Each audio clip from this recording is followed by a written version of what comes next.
Black magic. हम आए दिन ब्लैक मैजिक के बारे में सुनते रहते हैं।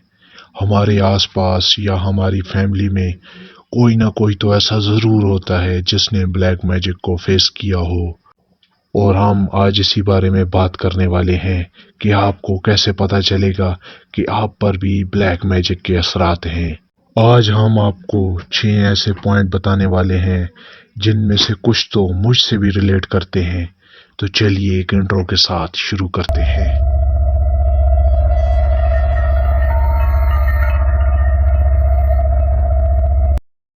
ब्लैक मैजिक करना आसान नहीं, इसके लिए कुछ खास किस्म के लोग होते हैं और काले जादू का एक खास किस्म का रिचुअल होता है।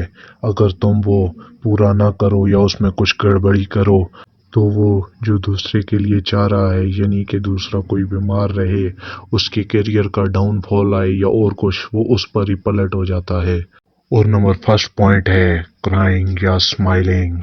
जब तुम घर पर अकेले होते हो तो तुम्हें हल्की सी रोने की या हल्की सी हंसने की आवाज आए और तुम जब चेक करो तो वहां दूर दूर तक कोई नजर ना आए और आवाज की लोकेशन का अंदाजा भी तुम्हें ना हो, तो समझ लो कि हो सकता है कि तुम भी ब्लैक मैजिक के विक्टिम हो। और दूसरा पॉइंट बैड लक के मुतालिक है।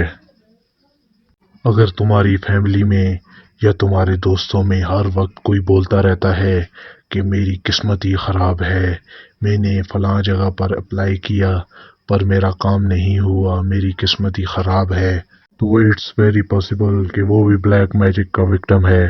क्योंकि ब्लैक मैजिक हसद की वजह से किया जाता है, तो ऐन मुमकिन है कि वो भी विक्टिम हो।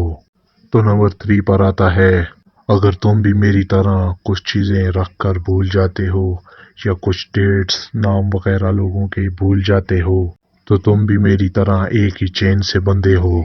और ऐन मुमकिन है कि तुम्हारा भी मेरी तरह कोई कुछ बिगाड़ने वाला हो, लेकिन बचाने वाली ज़ात अल्लाह की है और तुम्हें उस पर यकीन रखना चाहिए। और बाकी 3 निशानियां हम अगली वीडियो में एक्सप्लेन करेंगे। अगर तुम्हारे अंदर ये 3 निशानियां हैं तो तुम कोशिश किया करो कि रोज़ाना सुबह उठकर सूरत बकरा की तलावत किया करो। इससे तमाम जन्नाती अमलात ख़त्म हो जाएंगी, क्योंकि अल्लाह के कलाम में वो ताकत है जो किसी में नहीं।